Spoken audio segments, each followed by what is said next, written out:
राघव चड्ढा। एक ऐसा नाम, एक ऐसा चेहरा जिसे देखकर शायद कई लोगों को लगता होगा कि हाँ, ये हैं वो नए जमाने के नेता जिनकी भारत को शायद जरूरत थी। पर क्या ये पूरी सच्चाई है या फिर कहानी कुछ और है? चलिए आज इसी को समझने की कोशिश करते हैं। तो चलिए थोड़ा और गहराई में जाते हैं। देखिए, जब हम एक टिपिकल इंडियन पॉलिटिशियन के बारे में सोचते हैं तो दिमाग में क्या आता है? शायद चीखना, चिल्लाना, अग्रेसिव होना, कभी-कभी बेतुकी बातें करना, है ना? और फिर दूसरी तरफ है राघव चड्ढा, बिल्कुल शांत, संधे हुए और टू द पॉइंट बात करने वाले। एक क्लीन इमेज, पढ़े लिखे, सुलझे हुए, और बस यही वो फर्क है जो उन्हें भीड़ से एकदम अलग खड़ा कर देता है। पर यहाँ एक बड़ा सवाल खड़ा होता है, क्या ये इमेज जो हमें इतनी परफेक्ट दिखती है वाकई में असली है या फिर इसे बहुत सोच समझकर, बहुत करीने से बनाया गया है? तो चलिए सबसे पहले बात करते हैं उनकी उस पब्लिक इमेज की, उस बैकग्राउंड की जिसने राघव चड्ढा को इतना पॉपुलर बना दिया। देखिए, राघव चड्ढा का बैकग्राउंड टिपिकल नेताओं वाला है ही नहीं। कोई पॉलिटिकल फैमिली नहीं, कुछ नहीं।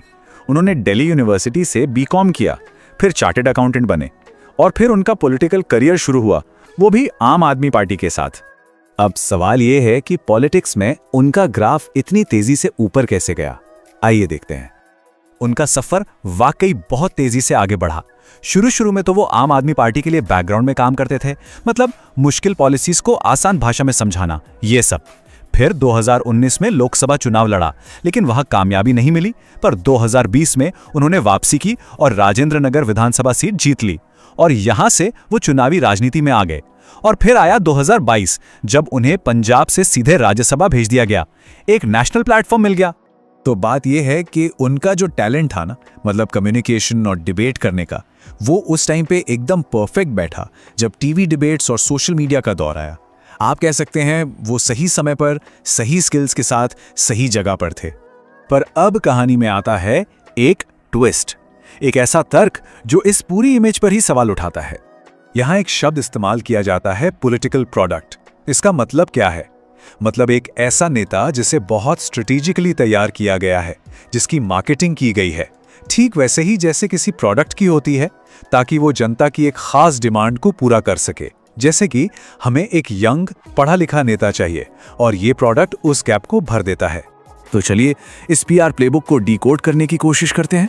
देखते हैं कि इस प्रोडक्ट वाली थ्योरी के सपोर्ट में क्या बातें कही जाती हैं। सबसे पहली बात, उनका ऑनलाइन प्रेजेंस। अगर उनके सोशल मीडिया अकाउंट्स देखें तो वो एडिटेड क्लिप से भरे पड़े हैं। कई वीडियोस ऐसे हैं जो दूर से शूट किए गए हैं, जिसमें वो संसद में एंट्री कर रहे हैं या बाहर निकल रहे हैं। जो लोग पीआर या कंटेंट की दुनिया में हैं, वो इस स्टाइल को तुरंत पहचान जाएंगे। तर्क ये है कि इसका मकसद सिर्फ एक है, दिखते रहना। एक केस स्टडी देखते हैं, गिग वर्कर्स एक्ट का मामला। देखिए, गिग वर्कर्स के लिए सोशल सिक्योरिटी एक्ट पर 2020 से ही बात चल रही थी, लेकिन आरोप यह है कि राघव चड्ढा ने यह मुद्दा ठीक तब उठाया जब कानून बस लागू होने ही वाला था।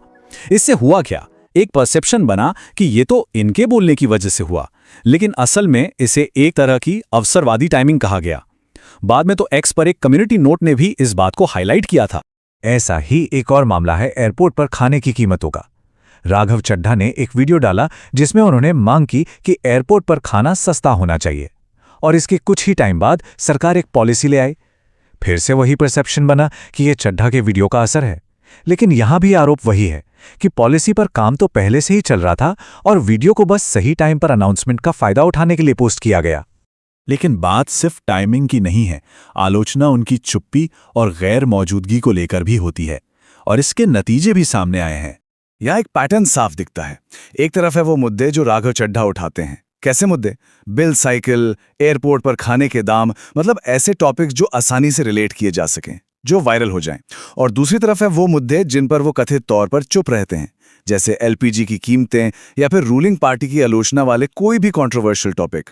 यहाँ तक कि यह भी दावा किया जाता है कि जब आम आदमी पार्टी एक बहुत बड़े संकट से गुजर रही थी, जब उनके कई बड़े नेता जेल में थे, उस वक्त राघव चड्ढा अपनी आंखों के इलाज के लिए देश से बाहर थे। और सिर्फ इतना ही नहीं, जब उन नेताओं को राहत मिली तब भी उनकी तरफ से कोई खास प्रतिक्रिया नहीं आई, एक चुप्पी बनी रही। और फिर आता है पंजाब राज्यसभा वाला मुद्दा। देखिए, राज्यसभा एमपी के तौर पर उनकी जिम्मेदारी थी पंजाब की आवाज उठाना, वहां के मुद्दे संसद में रखना। लेकिन आरोप किए लगे कि उनका ध्यान रील्स बनाने पर ज्यादा था, पंजाब के असली मुद्दों पर कम, जैसे किसानों की हालत या ड्रग्स की समस्या। और इसका नतीजा ये हुआ कि खुद आम आदमी पार्टी ने उन्हें डिप्यूटी लीडर के पद से हटा दिया। तो अब हम वापस उसी सवाल पर आ जाते हैं, इन दो एकदम अलग अलग कहानियों को एक साथ कैसे देखा जाए। तो हमारे सामने अब दो नैरेटिव हैं।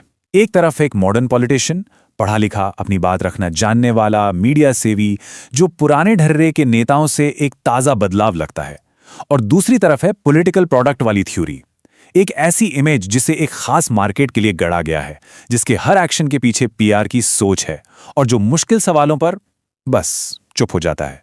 तो आखिर में सवाल बस यही है, राघव चड्ढा एक स्मार्ट स्ट्रैटेजिस्ट हैं जो पॉलिटिक्स को एक नई दिशा दे रहे हैं, या फिर ये सब एक बहुत सावधानी से मार्केट की गई इमेज का हिस्सा है? अब इसका जवाब तो खुद सोचने वाली बात है।